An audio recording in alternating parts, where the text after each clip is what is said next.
Hola a todos y todas, bienvenidos y bienvenidas al segundo día del Congreso Conectados. Mi nombre es Dominique Garrón y yo seré la moderadora de esta sesión.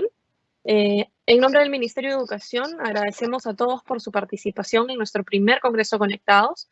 Esperamos que toda la información y herramientas que compartiremos en nuestras charlas y talleres sean de mucha utilidad para ustedes. En esta sesión hablaremos sobre la pedagogía inclusiva y aprendizaje en la diversidad. En ese taller aprenderemos cuáles son las diferentes barreras para el aprendizaje y cómo diseñar actividades que ayuden a que todos los estudiantes puedan aprender de forma significativa. Analizaremos estrategias que faciliten el trabajo de los docentes para que puedan maximizar el aprendizaje de los estudiantes sin morir en el intento. Antes de presentar a nuestros ponentes, quiero indicarles que habrá una ronda de preguntas y respuestas finalizando la presentación, por lo que les pido que todas sus consultas o dudas se coloquen en el chat que tienen habilitado. Yo las voy a ir recogiendo durante la sesión, las voy a ir seleccionando y al final de la sesión se las haré llegar a nuestros presentadores. Y también indicarles que habrá un formulario de asistencia, el cual se va a habilitar en la ronda de preguntas. Se va a compartir el enlace también por el chat, así que estén atentos. Ahora a presentarles a nuestros ponentes. En esta oportunidad nos acompaña Andrea Pozo, Senior Education Specialist en Camino 21. Es magíster en estudios curriculares y capacitación docente con una especialidad en políticas educativas por la Universidad de Toronto. Dedicó el inicio de su carrera profesional a trabajar con estudiantes con discapacidad. A través de los años ha migrado su práctica a capacitación docente y desarrollo de programas educativos inclusivos. También nos acompaña Paul Moch, CEO de Camino 21 y docente de la Maestría de Políticas Públicas del Instituto Tecnológico Autónomo de México. Es magíster en educación por Harvard University y asimismo cuenta con un certificado en enseñanza en educación superior por el Harvard Derek Box Center for Teaching and Learning. Tiene casi una década de experiencia desarrollando alianzas y estrategias para iniciativas sociales multisectoriales. Sin más, Andrea, Paul, les doy el pase. Muchísimas gracias, Dominique, y muchas gracias a todas y a todos por estar hoy con nosotros en este viernes por la mañana. Nosotros estamos muy emocionados de poder compartir con ustedes algunas de las lecciones que hemos aprendido a lo largo de este año de trabajo con docentes y con otras instituciones de educación superior en esta pandemia, y también pues con la experiencia y estas mejores prácticas en torno a estrategias de diversidad e inclusión de las que nos va a platicar un poco más Andrea. Primero que nada, quisiera agradecer también mucho a Digesu, al Ministerio de Educación y a todo el equipo de Conectados por esta oportunidad que nos dan de platicar con ustedes. Comentarles que hemos tenido también la fortuna de haber participado ya en otras iniciativas del mismo Ministerio de Educación, que hicimos en colaboración con el British Council, algunos de quienes están también por acá acompañándonos, y que pues bueno, esa gran oportunidad que nos han dado pues es también lo que hoy desenlace en esta presentación que ustedes verán. Ya nos hizo favor Dominique de presentarnos, entonces solamente yo diría que a nombre de Camino 21, que es todo un equipo de jóvenes que estamos, bueno, ya no tan jóvenes, trabajando justamente en intentar ayudar a profesores a lo largo de nuestra región de América Latina, hoy principalmente en Colombia, en México y en el Perú, a innovar en su práctica como docentes, ¿no? Hacer un poco esta reflexión, esta rápida transición que nos ha obligado la pandemia a lo que fue la educación en línea, pues poder ayudarles y dar algunas herramientas más de cómo poder repensar nuestra práctica como docentes, ¿no? La que sigue nada más, bueno, ¿quiénes somos detrás de este equipo? No solamente estamos Andrea y yo, sino también hay un equipo amplio de personas que nos acompañan en estos esfuerzos y de que, pues bueno, hoy estamos aquí en representación de ellas y de ellos. Hoy el objetivo de la reunión de hoy es uno muy claro, ¿no? Es entender cómo tener algunas estrategias de fácil implementación, pero de alto impacto, para que su práctica como docentes pueda mejorar y pueda incluir estas nociones que ya platicábamos justamente de diversidad y eliminar las barreras que impiden el aprendizaje. Y pues bueno, todo esto con una visión basada en la inclusión y en derechos humanos. Aunque lo que diría aquí, y es importante mencionarlo, es que nosotros queremos ir un paso más allá, ¿no? Si los derechos humanos y el derecho a la educación es el piso, nosotros creemos, y también lo platicará un poco más adelante Andrea, en el derecho al aprendizaje, ¿no? Uno que recibe educación no quiere decir que uno aprenda. Entonces, estas posibilidades, estas pláticas que vamos a darles y tips son justamente para que vayan en torno a eso. La agenda del día de hoy, muy brevemente, va a ser, bueno, esta presentación que ya vieron. Les vamos a platicar sobre qué es la diversidad. Andrea va a llevar toda esta parte.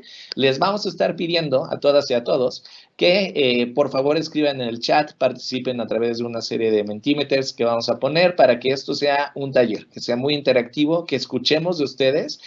Nosotros estamos convencidos que el mejor aliado de un profesor es otro profesor y otra profesora, que estén en una situación similar a nosotros y que entonces también podamos aprender las unas y los unos de los otros. Entonces, terminaremos y Dominique nos va a hacer favor de tener una ronda de preguntas y respuestas que con muchísimo gusto estaremos por acá, pero la conversación continúa y pues les daremos por ahí nuestros correos si tuvieran ustedes cualquier duda o algo en lo que quisieran también abonar.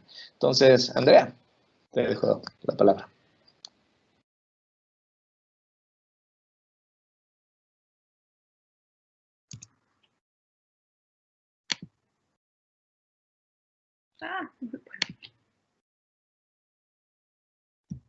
¿Me escuchan? Sí, Andrea, te escuchamos. Me sigue saliendo que no estoy compartiendo el audio, perdón. Perfecto, una disculpa. Voy a volver a presentar aquí. Quería empezar la presentación de hoy, en lo que carga, con una pequeña historia. Entonces, cuando vean en pantalla, voy a compartir una fotografía mía. Me avisan, por favor, cuando vean, porque a mí me sigue apareciendo que está cargando. Listo. Aquí. Quiero empezar con esta historia y esta es una fotografía mía de cuando yo tenía 5 meses. Cuando yo nací me diagnosticaron con displasia. Displasia, para los que no lo conozcan, es una condición donde el hueso de la cadera está abierto. Entonces no detiene el hueso del fémur. Es muy común y sobre todo en mujeres. El problema con la displasia es que como el hueso está abierto, aparte de que el fémur se disloca, el fémur no crece.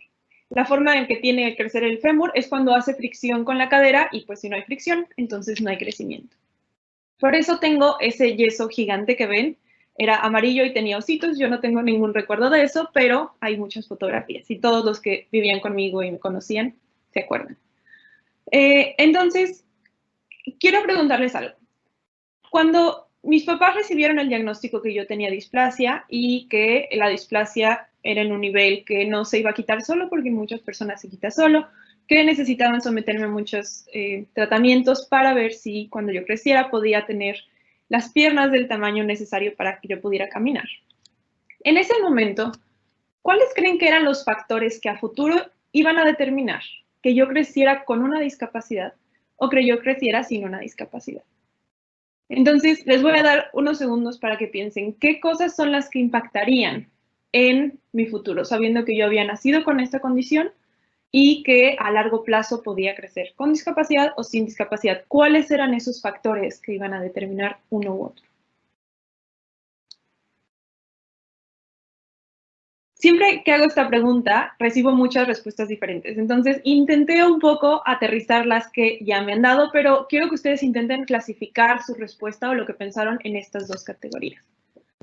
Uno son condiciones personales y es todo lo que pasaba a mí para ver qué iba a pasar con mi desarrollo. Por ejemplo, el nivel de displasia. Como decía, hay algunas personas que nacen con esto y se cura sin ningún tipo de intervención. O, en mi caso, es algo más grave que necesitaba intervención y cirugía. También la capacidad de regeneración de mi cuerpo. Hay cuerpos que funcionan diferente y hay cuerpos que necesitan más intervenciones que otros. También la preparación de los médicos que me atendieron. Podría yo tener un médico que este era su primer caso de displasia y entonces no sabía bien qué hacer. O tal vez el médico que me atendió pudo ser un médico con muchísimo conocimiento, que sabía hacer muchas cosas, que ese era un caso más de muchos que había visto y entonces tenía más conocimiento de cómo tratarlo. Y también el tiempo que mi familia podía dedicarle a mi tratamiento, porque si vieron la fotografía era algo que estorbaba mucho, el yeso. Entonces no podía subirme yo en la sillita que va en el auto, no me podían bañar, cambiarme el pañal era muy complicado, todo eso requería tiempo, aparte de llevarme a la cirugía, llevarme a las citas de seguimiento, los recursos que gastaban mis papás en radiografías, etc. Sin embargo, todas estas cosas que estoy comentando determinan si yo iba a necesitar usar una silla de ruedas, si iba a necesitar usar una andadera, muletas, o si no iba a necesitar nada. Todo esto determina si necesito dispositivos para desplazarme. Pero esto no es una discapacidad. Tenemos otros factores que son ambientales. Para saber si yo iba a tener una discapacidad o no, no solo depende de si necesito una silla de ruedas, depende de dónde vivo. Porque si vivo en una casa con escaleras, el uso de silla de ruedas sí se convierte en una limitación. O si en mi escuela las puertas eran pequeñas y los pasillos eran pequeños y no pasa la silla de ruedas, eso se convierte en una limitación también. O si en la calle en la que vivo no pueden andar sillas de ruedas porque está todo movido el piso, entonces también. Y finalmente, la altura de los objetos en los pasillos del supermercado. Pues si todo está muy alto y no lo puedo agarrar, entonces sí sería una limitación tener una silla de ruedas. A lo que voy con esto es que la discapacidad no la determina el uso de silla de ruedas, el uso de muletas, el uso de andaderas. La determina el ambiente en el que está la persona. Entonces, la capacidad que tiene alguien de lograr algo no solamente depende de la persona, depende del ambiente en el que crezca. Y voy a poner algunos ejemplos de esto. Tenemos, por ejemplo, el idioma en el que hablo. Si yo hablo en español, como es el caso, ¿puedo socializar? Pues depende. Que yo hable español no me dice nada. Si yo estoy en un lugar como ahorita con ustedes, donde todos hablamos español, entonces sí, puedo socializar, puedo hablar con otras personas, me puedo comunicar.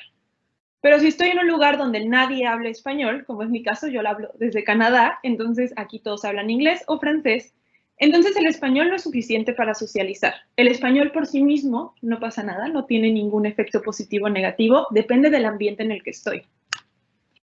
Lo mismo con la tecnología, y seguramente a muchos de ustedes les pasó cuando empezó la pandemia. ¿Qué tan bien nos podemos desempeñar dando clases? Pues no solo depende de cuánta tecnología sé usar, tal vez sé usar muy poca o tal vez sé usar mucha, pero depende también de cuánto necesito usar la tecnología. Tal vez no sé usar tecnología, pero no la necesito, entonces puedo enseñar muy bien o puedo trabajar muy bien. Tal vez sé usar poca tecnología y necesito mucha, ahí es cuando se vuelve un problema. Otra vez, depende del ambiente, no solo de las características personales. Y finalmente pasa lo mismo con nuestros estudiantes. Una cosa es cómo entienden mejor, cómo aprenden los procesos personales y las habilidades de cada uno de nuestros estudiantes, pero eso por sí solo no determina si los estudiantes pueden aprender o no. Para saber si los estudiantes pueden aprender o no, necesitamos ver cómo enseñan los profesores, porque tal vez un estudiante puede aprender muy bien, pero no bajo las condiciones que pone el profesor. O tal vez un estudiante puede ser completamente exitoso en una materia, pero no con las prácticas que está haciendo el profesor. Entonces, en el taller de hoy me voy a enfocar en esto. No voy a darles recomendaciones de cómo cambiar a sus estudiantes. No voy a dar recomendaciones de qué hacer para modificar cómo se comportan ellos o cómo hacen o cómo piensan. Más bien voy a darles herramientas para que ustedes modifiquen su práctica, de forma que su práctica no es una limitante para los estudiantes, que su práctica incluya a todos los estudiantes que entren a su clase, sean como sean, y que el cómo son y la diversidad que traen ellos no sea una limitante para que puedan aprender dentro de sus áreas. Entonces, queremos empezar con esto. Para los que no conozcan, Menti es una muy buena herramienta. Tienen que usar en el explorador, pueden abrir Safari, Google Chrome, Internet Explorer o en el celular. Y entren a la página www.menti.com. Entonces, pueden entrar a esa página y cuando entren les va a pedir un código. Y el código que necesitan poner es 3693-4698. Va a estar en pantalla, entonces no se preocupen. Y en lo que ustedes entran, ahorita vamos a volver a proyectar el código, vamos a cambiar la pantalla para que Paul comparta la suya. Y mientras les voy a explicar qué tienen que hacer. Una vez que entren a Menti, van a tener ustedes una pregunta, que es ¿qué palabras usarían para definir la diversidad? Y lo que queremos hacer con esto es que ustedes nos digan a qué se refiere la discapacidad o qué palabra usarían. No escriban oraciones, sino una o dos palabras y vamos a ir viendo aquí todas las respuestas que ustedes nos van a dar. Entonces, otra vez, menti.com y el código se los dicto, pero ahorita aparece en pantalla. Es 369-34-698. En principio, y cuéntame tú también, Andrea, si estás viendo ya mi pantalla o si todavía no se está viendo, en cuyo caso tenemos que esperar un segundito, pero mientras vamos viendo por aquí las palabras, ya están entrando, ¿no? Yo estoy viendo, les voy a contar en lo que Internet nos hace no jugar una mala pasada. ¿Ya la están viendo? No, todavía no. Ok, se va a ir cargando. Creo que sí, Paul, ya lo vemos. Maravilloso. Ustedes van a ir viendo aquí cómo vamos viendo diferentes palabras que van cambiando. Aquí en tiempo real ya tenemos 14 respuestas. Veo que muchas de las palabras, cuando uno piensa en diversidad, se enfocan en variedad. Esa es la que parece que es como la gran palabra que la gente está compartiendo por aquí. Hablan sobre inclusión, hablan sobre ser diferente, hablan sobre flexibilidad, hablan sobre temas universal. Veo por ahí la palabra reto, respeto, ampliedad. 369, curioso, no sé por qué, pero bueno, ahí está también, aparece esta palabra. Pero sobre todo nos centramos entonces para definir la diversidad a partir de esta idea de igualdad, de inclusión, de lo diferente y cómo pueden ser reto, pero también me encanta y veo por ahí algunas palabras como riqueza, como felicidad, como diferentes capacidades, como persona, como ser actualización. Entonces, que son dos conceptos diferentes que vemos aquí dentro de lo mismo, ¿no? Vemos que todavía están entrando mucho más respuestas, entonces lo voy a dejar un segundo más y Andrea, no sé si tú quieras retomar y ahorita dejo de compartir la pantalla que tengamos algunas más.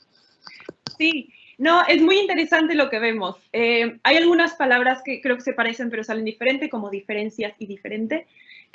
Algo que me gustaría aclarar y lo vamos a estar viendo es como diferente a qué, diferencia de qué, ¿no? La diversidad es parte de algo normal que pasa en las personas. O sea, hay muchas formas de pensar, hay muchas formas de hablar y también hay muchas formas de caminar, muchas formas de aprender. Entonces, cuando hablamos de diferente, un poco hablamos de qué es lo normal y lo diferente está por acá. Y en realidad no hay diferente, es ampliar. Bueno, diferente cuando hablamos de que cada persona es diferente. Y al mismo tiempo quiero aclarar, a mí no me gusta hablar de todos tenemos una discapacidad, porque no es cierto, no todos tenemos una discapacidad, pero sí, todos somos diferentes en diferentes cosas y todos tenemos necesidades diferentes. Entonces, veo muchas respuestas y el Menti va a seguir abierto, entonces, aunque no esté en pantalla, pueden seguir poniendo. Es muy interesante siempre ver las diferentes ideas. Voy a volver a compartir mi pantalla para que sigamos con la presentación. Un segundo. Y bueno.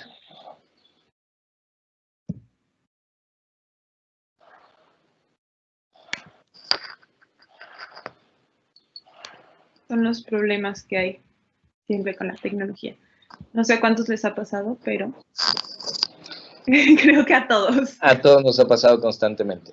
Es esa parte estructural de la que hablas que también nos pasa y que es importante, ¿no? Reconocer los colegas que están ustedes acá también y todos quienes damos clase, ¿no?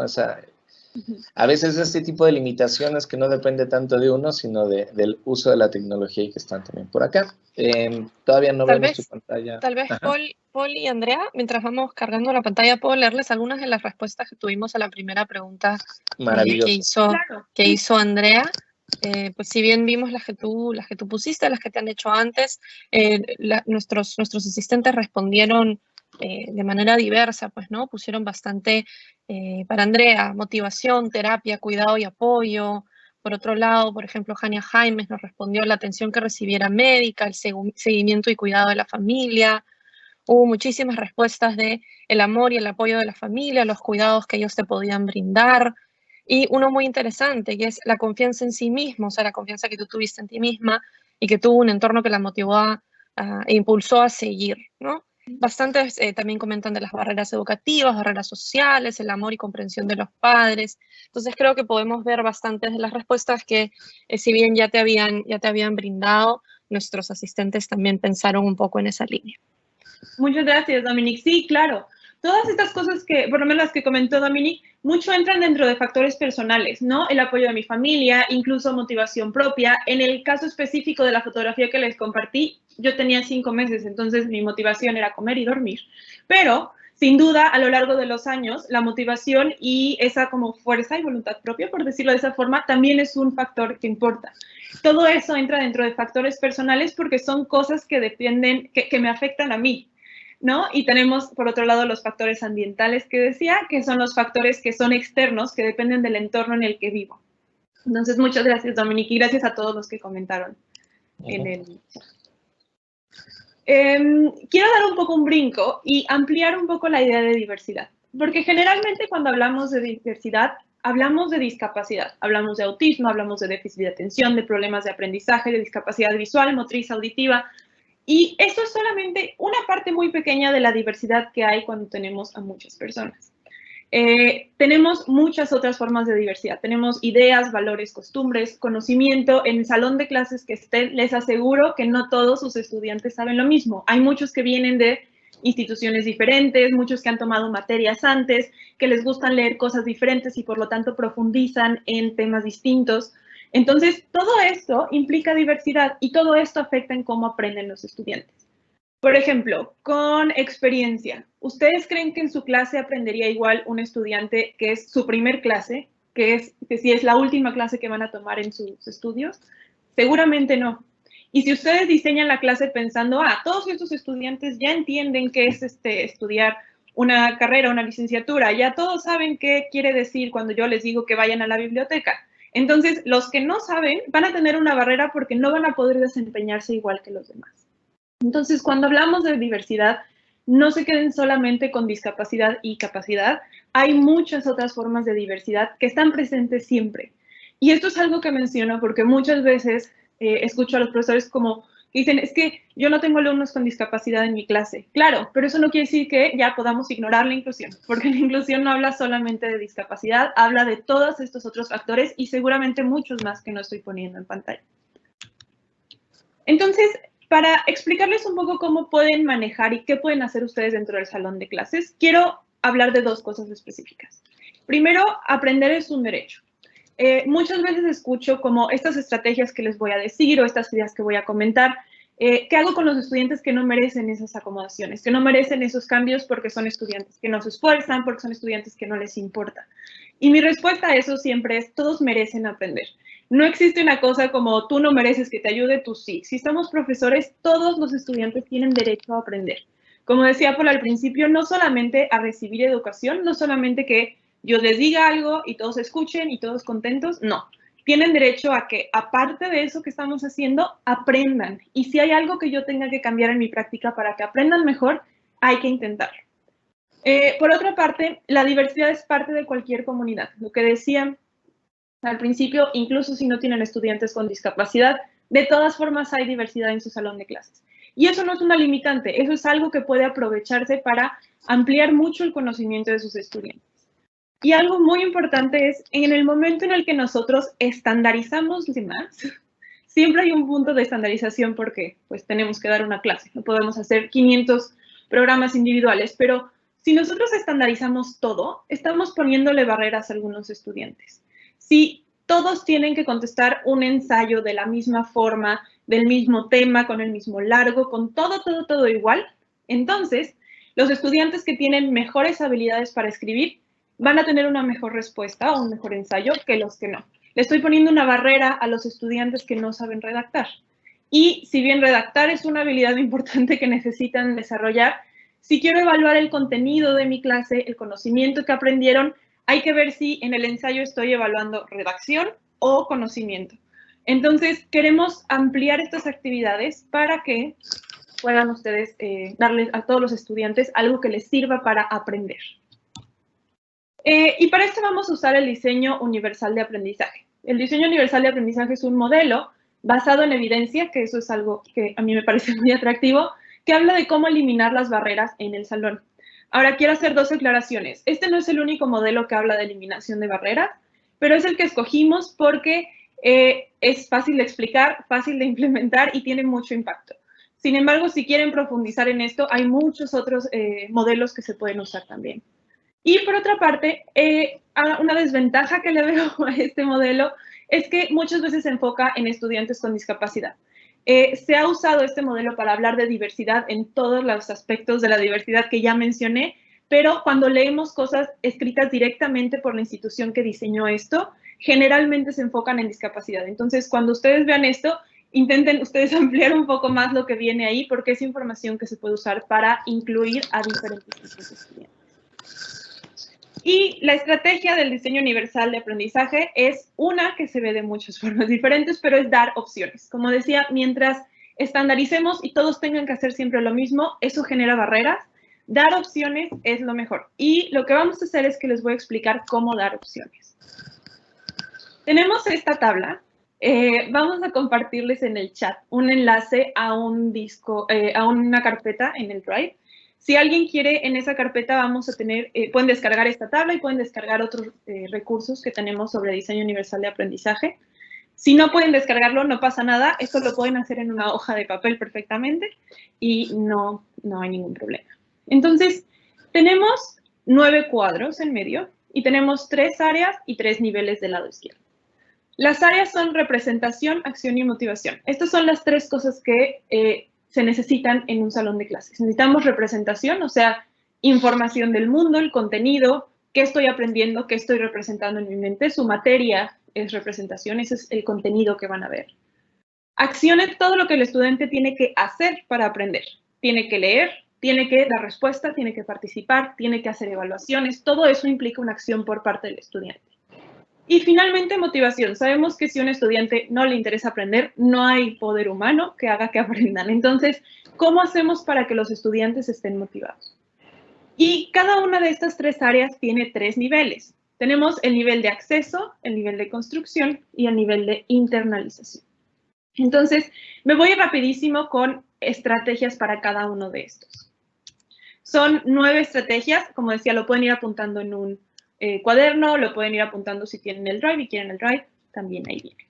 Entonces, voy a explicar cada uno de estos 9 lineamientos y lo que quiero es que ustedes expliquen o que escriban en la tabla ustedes cuáles de estas cosas que voy a mencionar van a usar, ¿no?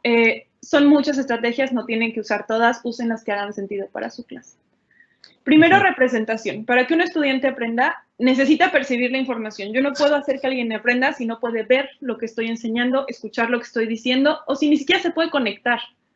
Algo que pueden hacer, por ejemplo, es para los estudiantes que pierden acceso a Internet, es siempre mandar su clase, su presentación, para que incluso si los estudiantes no están aprendiendo porque no tienen Internet, no tienen acceso, entonces puedan aprender de otra forma, leyendo las notas, yendo a otras tutorías. Entonces, queremos dar opciones para que los estudiantes accedan a la información que voy a transmitir. Después, queremos darles diferente significado a la información. No pueden aprender si no entienden lo que está pasando, no le dan significado. Y aquí tenemos lenguaje, datos numéricos, gramática y diagramas y gráficas. Esto quiere decir que queremos dar opciones de lenguaje. Queremos dar glosarios para que los estudiantes que no entienden el lenguaje entiendan a qué me refiero. Los datos numéricos, no solamente poner el porcentaje, sino explicar qué es un porcentaje, poner una gráfica, ponerlo de formas diferentes. Como decía al principio, dar opciones. Gramática también, explicarlo de diferentes formas, usar diferentes ejemplos para que podamos explicar la información. Y finalmente, diagramas y gráficas. Usar diferentes diagramas para explicar lo que estoy diciendo, que aparte de escucharme lo puedan ver, lo tengan por escrito o usando dibujos.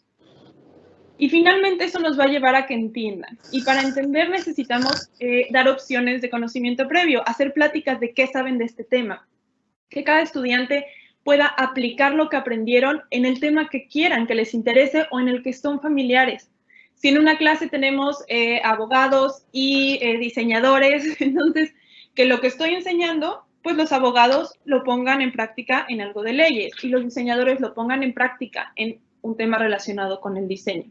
También identificar ideas principales. Lo importante no es lo mismo para todos. Entonces, algunos podrán decir, esto es lo que a mí más me sirve, y otros podrán decir, esto es lo que más me sirve, y que se enfoquen en eso.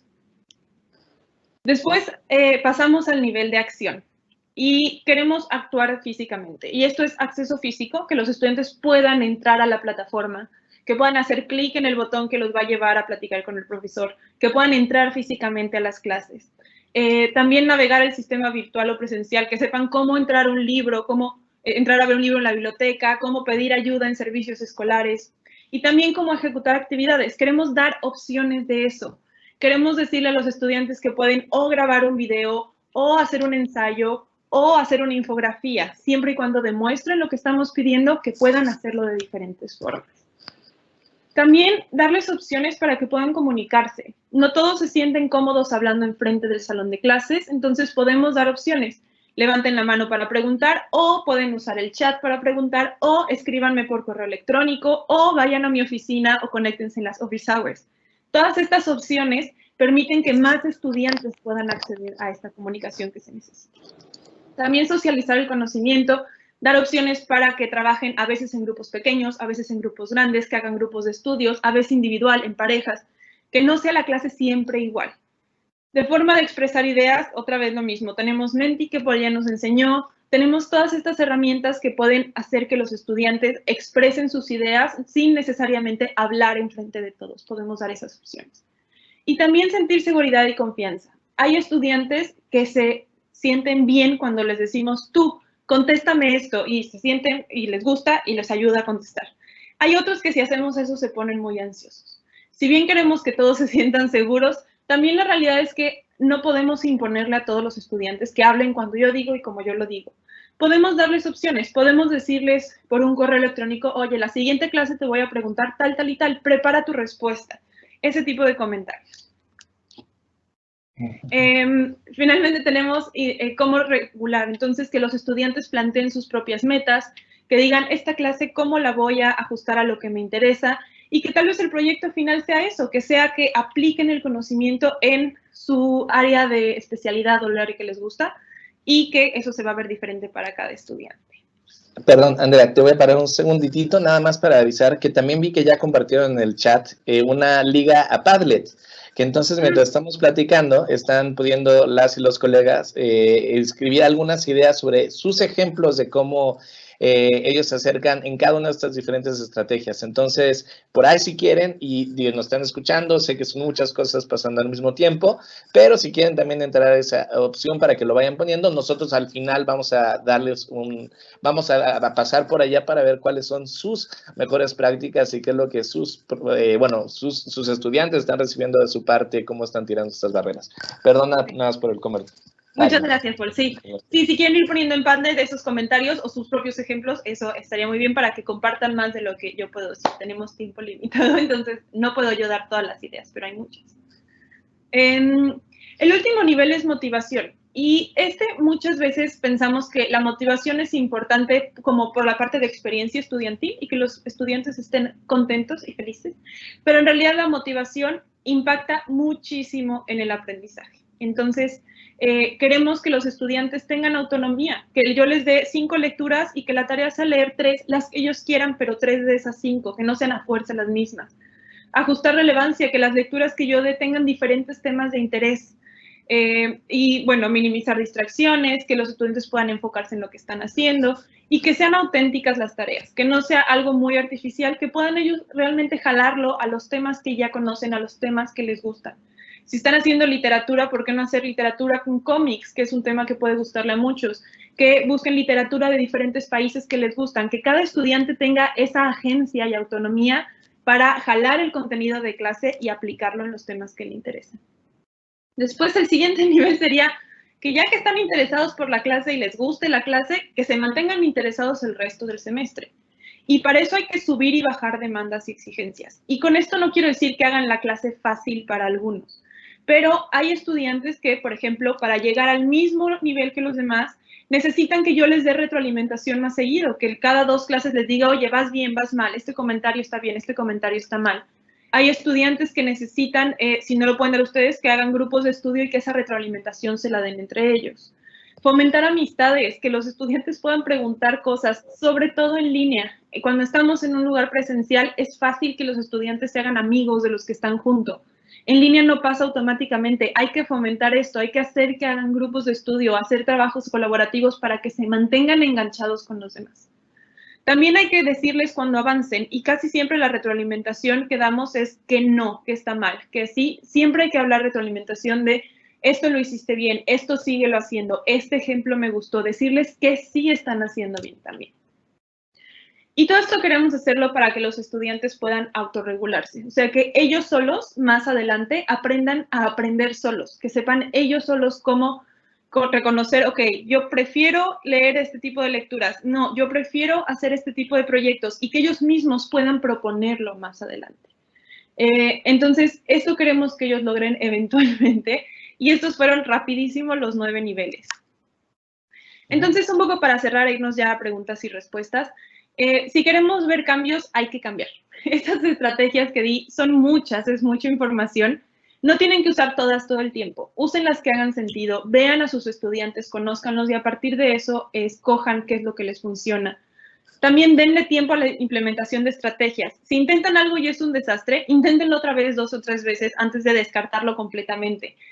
Los cambios necesitan tiempo, entonces intenten hacer un cambio, escojan 1 o 2 de estas estrategias, implementenlas y después vean qué funciona y a partir de eso ajustan. Y también vean qué les sirve, qué no les sirve. No todo lo que dije le va a servir a todos los profesores y a todos los estudiantes. Vean qué sí les va a servir a ustedes, qué sí puede tener un efecto en los estudiantes y a partir de eso elijan cuáles son los elementos que van a implementar. Andrea, antes de que te vayas por allá, no sé si podemos compartir un poco el Padlet, que yo veo muchísima interacción y agradezco mucho la respuesta, lo que están poniendo. A mí me parece maravilloso poder leerles. O sea, más de que lo que nosotros podamos compartir, y ahí mismo en la pantalla, vi que lo tenías ahí abierto. Sí, yo lo voy a poner.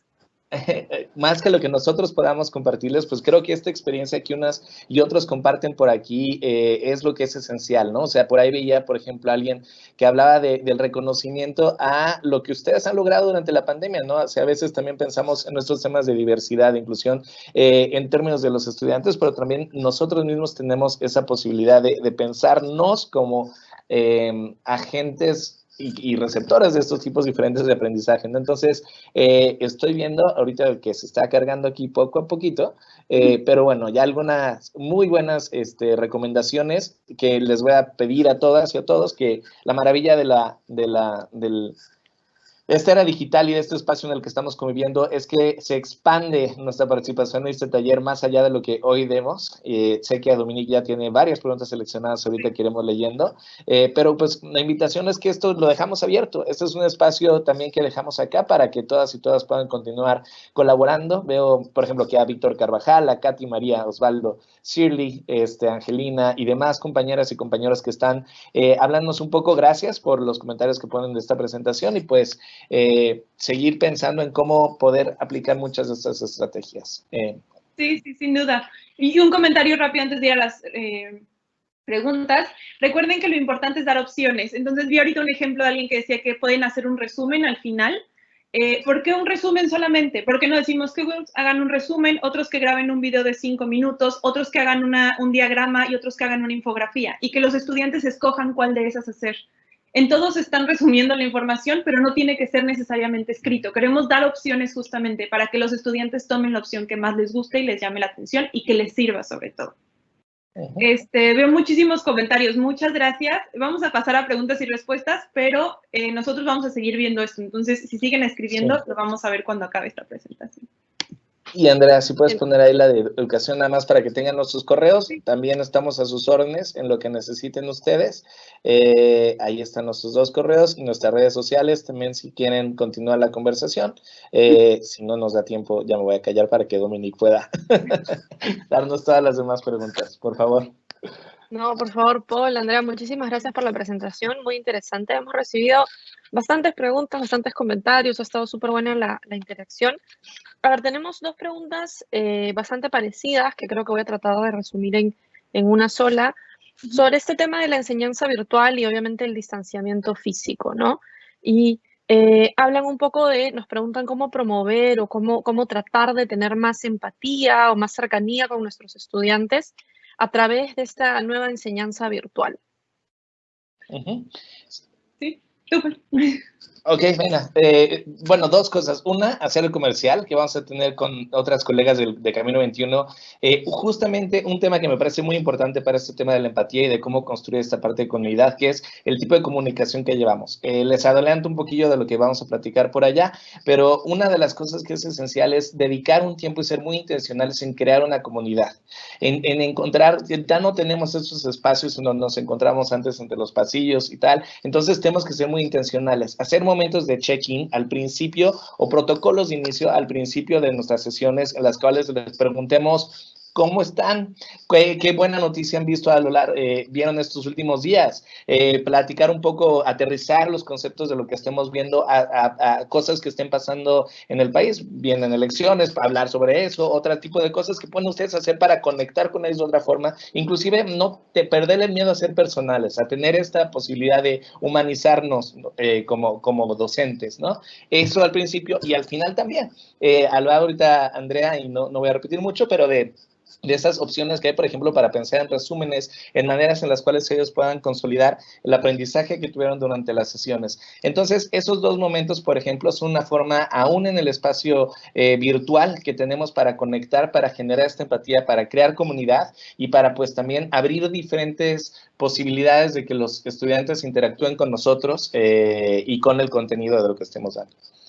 Sí, y yo agregaría que también pueden preguntarle a los estudiantes, o sea, empezar su clase con estos check-ins que dice Paul, así todo el mundo vamos a poner en el chat, ¿qué puedo hacer por ustedes para que se sientan mejor? ¿Qué puedo cambiar yo en mi práctica? ¿Qué necesitan de mí como docente? Esas pláticas que, como dice Paul, hacerlo más personal y preguntarles directamente puede funcionar también. Genial, muchísimas gracias Paul y Andrea. Nos dejan otra pregunta bastante interesante también. Hemos hablado bastante de diversidad y al mismo tiempo de inclusividad y nos preguntan qué tan pertinente es el uso del lenguaje inclusivo, ¿no? El cual a veces genera rechazo o burla de quienes pues no están de acuerdo y genera muchas celebraciones de aquellos que sí consideran que esa es la forma correcta de hablar. No sé qué nos pueden comentar al respecto. Pues, a ver, del lenguaje inclusivo creo que es difícil hablar de esto sin tener algo personal que decir. Entonces, lo que voy a decir no es la verdad absoluta, es una opinión muy mía. Yo creo que tenemos que ser muy empáticos en qué consideramos lo normal. Como decíamos al principio, ¿quién es diferente? ¿Quién es esa otra persona? Cuando hablamos de la gente, ¿a qué gente nos referimos? Porque no siempre somos tan amplios como creemos. Cuando hablamos de lenguaje inclusivo, sobre todo usar la E en vez de AO o usar X para decir como niños, niñas en un término neutro, creo que es importante ver el efecto que va a tener esto. Y el efecto es normalizar que cuando hablamos de hombres, no hablamos de todo mundo. Y espero, Paul, que no te moleste poner un ejemplo que haces tú que me parece muy bueno. Paul, cuando en Camino 21 somos muchas mujeres haciendo lo que estamos haciendo, a veces estamos Isabel, que va a presentar al rato, yo y Paul habla en femenino cuando se refiere a nosotros tres, cuando somos mayoría de mujeres. No sé, Paul, si te habías dado cuenta que lo haces. Pero el efecto que eso tiene es de normalizar que a veces somos mujeres, a veces somos hombres o a veces somos neutros. Hay gente que no le gusta la idea de definirse como uno u otro. Entonces, creo que independientemente de lo que crea cada quien, creo que es importante dejar que los estudiantes se expresen como a ellos les parezca adecuado. Que si un estudiante entrega un documento o un trabajo usando términos neutros, eso no es razón para bajarle calificación, incluso si yo como docente no estoy de acuerdo. Porque lo que queremos es justamente ampliar la perspectiva y ampliar y dejar que todos los estudiantes tengan algo que decir y que puedan expresar sus ideas. Tenemos diversidad de ideas, tenemos diversidad de filosofías. Entonces, creo que ampliar esta idea de lo normal es ser hombre y la forma normal de hablar es el masculino, hay que ampliar un poco para incluir a todas las personas que a veces son hombres, a veces son mujeres o a veces no les gusta identificarse con ninguna de ellas. No sé, Paul, si tú tengas algún otro. Solo complementaría con esa experiencia de la que hablas, ¿no? O sea, cuando he llegado a hacer estas cosas en que me expreso en femenino, en el plural femenino en vez del plural masculino, en conferencias, en pláticas que teníamos en lo presencial, a veces se acercaban conmigo al final de la sesión y me decían, oye, pero también habemos hombres aquí, ¿no? Y pues es como, mira, pues de qué manera hemos completamente invisibilizado muchas veces a las colegas que están también presentes, que cuando nos expresamos solo en plural masculino, pues parece que no existieran estas mujeres, ¿no? Entonces, ¿eso qué hace? Que genera para algunos, algunos en este caso muy particular, no algunos, esa disonancia cognitiva, pues bueno, es lo que también demuestra lo que realmente puede lograr el lenguaje inclusivo, ¿no? Nos permite visibilizar a personas que normalmente han estado invisibilizadas y darles ese lugar.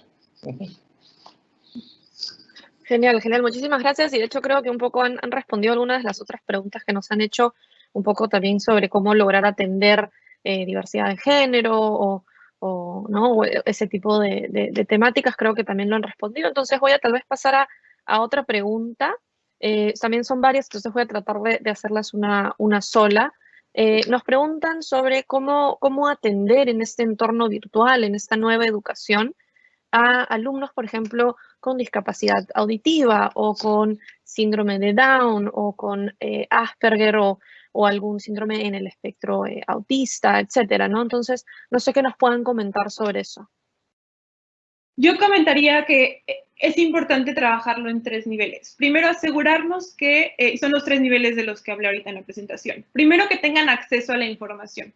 Si tengo una persona en mi clase que tiene discapacidad auditiva, o bueno, a los sordos les gusta que nos refiramos a ellos como sordos, y toda mi clase es hablada y no hay subtítulos, ni siquiera puede acceder a la información. Entonces, hay que fijarnos que primero puedan acceder a la información, que les demos un transcript, que usemos una plataforma que tiene subtítulos, que de alguna forma la gente que está tomando mi clase, todos puedan, o sea, como escuchar o recibir o ver la información. Después, que puedan darle sentido, o sea, que puedan, ok, ya escuché esto, pero pues no lo escuché y no se quedó ahí volando. Sí, estoy dándole un sentido, estoy comprendiendo qué está pasando. Y para esto, la gente con síndrome de Down, por ejemplo, o con otros tipos de discapacidad intelectual, se benefician mucho de que demos explicaciones mucho más pausadas, como, sí, como de primero una cosa, después otra, más esquematizadas, que demos definiciones, que antes de la clase mandemos el material para que puedan revisar y después de la clase que podamos sentarnos con ellos 10 minutos, 15 minutos. Sé que no tenemos tiempo para darle una sesión privada a cada persona, pero que tengamos este tipo de interacciones donde les ayudemos a que lo que están aprendiendo realmente lo aprendan y tengan sentido para ellos. Y tercero sería asegurarnos que lo que están aprendiendo lo lleven al mundo real. Que no hay que asumir que porque alguien sabe información, sabe cómo usarla. Eso es un mito, no existe. Si yo explico algo, no quiere decir que lo sepan hacer. Entonces, intenten pensar con ellos, ok, esto que estoy viendo en clase, ¿cómo lo puedo traducir a algo que sea relevante para estas personas? Y como digo, todo esto lo pueden hacer con las opciones que vimos. Si solo dan una tarea, si solo presento con la cátedra hablando, si solamente estoy dando un tipo de ejemplos, entonces estamos reduciendo muchísimo las posibilidades de nuestros estudiantes. Si doy muchas opciones, si lo hago de diferentes formas, entonces eso puede abrir mucho el panorama. Diría nada más para complementar esto, recuerden que también les pusimos por ahí una liga a un documento en Google, una folder en Google Drive, en donde ustedes pueden encontrar más recursos. Entonces hay todavía más formas de poder profundizar un poco más en lo que quiere decir este marco del diseño universal para el aprendizaje. No es el único, pero por eso nos gusta que también lo puede llegar a aterrizar uno, ¿no? Entonces, nada más. Genial, muchas gracias, Andrea Paul. Tenemos, a ver, algunas preguntitas más. Tenemos todavía tiempo para algunas preguntas. Una muy interesante, ¿cómo trabajar en entornos en los que los padres no ayudan a sus hijos por estudiar carreras que no son de alta demanda laboral? No sé qué comentarios podrían tener al respecto. A mí me gustaría aquí mencionar algo que creo que es importante que todos como docentes entendamos, ¿no? O sea, una mala concepción que teníamos sobre nuestra labor como docentes es que solamente estábamos aquí para transmitir información y cada vez nos tenemos que alejar más de ese tipo como de instrucción muy directa y de entendernos también como un ente que estamos aquí para poder también ayudarles a las y los jóvenes a poder tener mayores competencias. A mí, cuando cambiamos este enfoque de no solamente es el contenido, sino cómo estoy aprendiendo, generar y lograr que sean más creativos, que tengan resiliencia y que sepan ante un mundo cambiante poder reaccionar de formas distintas, a poderse acercar al conocimiento a partir de como tener nuevas estrategias para investigar, para pensar, o sea, ver todo este tema que le llaman las competencias blandas se vuelve fundamental y en el mundo online con los padres también puede ser importante. Lo menciono por dos cosas. Una, porque por más que quisiéramos nosotros, por ejemplo, alguien que esté en el área de biología o de ciencias exactas, pues la ciencia hoy va moviéndose a mucho mayor velocidad de lo que jamás se ha movido en la historia. Entonces, pues, aunque nosotros les demos el contenido más actual en el año 1, para el año 4 que ellos y ellas estén egresando de la carrera carrera, ya cambió mucho de eso, ya evolucionó, ya hay otras cosas que podrían estar aprendiendo. Entonces nosotros tenemos que también enseñarles y darles las herramientas para que ellos puedan acercarse a ese conocimiento, descubrirlo diferente, tenerlo en un paso más allá. ¿Por qué lo menciono? Porque entonces aún las carreras que no son tan tradicionales también nos pueden ayudar a darnos esos marcos conceptuales o a esas herramientas para que realmente podamos desarrollarnos como personas y tener éxito en nuestra vida profesional y personal. O sea, la carrera va mucho más allá de solo lo que uno aprende, ¿no? Yo tengo de formación profesional, soy politólogo, y de repente me gusta decir que, pues, o sea, las herramientas que me dio, pues, me ayudan a pensar de una manera sistémica los problemas que tenemos, a entender una metodología como va a responder, pero, pues, en realidad mucho el conocimiento que da va evolucionando tan rápido que, pues, fuera de a veces que me vaya bien en maratón, en el juego de mesa, pues, no hay mucho más, ¿no? Entonces, pues, ¿cómo más bien entendemos esos marcos que nos dan? O sea, si te estudiaste arte, puede ser que seas un gran emprendedor después, porque las cosas que uno aprende pueden aplicarse en otra forma. Andrea, no sé.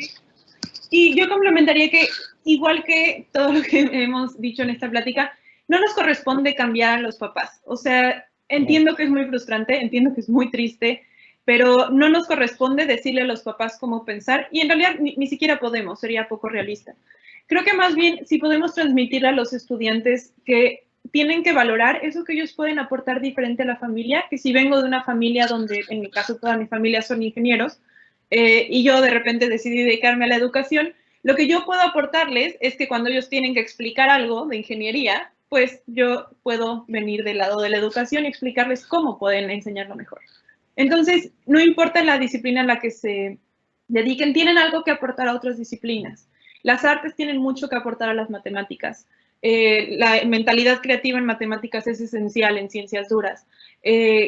También alguien que se dedica a música tiene mucho que aportar a la educación. Todos tenemos que aportar en otras carreras, entonces si podemos enseñarle a los estudiantes a llevar este conocimiento que están aprendiendo en su carrera y demostrarle a la familia, bueno, no demostrarle, pero compartir con la familia por qué ese conocimiento es valioso para las otras disciplinas también, creo que eso puede ayudar. Buenísimo, muchas gracias Andrea, Paul. Tal vez ya no una pregunta, pero les voy a leer algunos comentarios que nos han dejado para ustedes. Nos piden que los felicitemos a ambos, su trabajo es muy interesante y que por favor participen en más espacios. Nos dicen muchas gracias y felicitaciones, excelente ponencia. Un comentario muy interesante, esto merece toda una reflexión, ¿no? Si realmente nos ponemos en los zapatos del otro. Muchísimas gracias, ¿no? Nos dejan todos los participantes. Qué excelente taller. Y bueno, sin más, yo también agradecerles muchísimo, felicitarlos por su ponencia. Creo que ha sido muy interesante tanto para nosotros que trabajamos en el ministerio y estamos aquí escuchando y moderando, como para todos nuestros docentes que se han conectado el día de hoy. Me gustaría invitar a todos nuestros participantes, a nuestros docentes, a continuar con los talleres, continuar con las salas que vienen a continuación. Los siguientes talleres tratan sobre la línea tecnológica.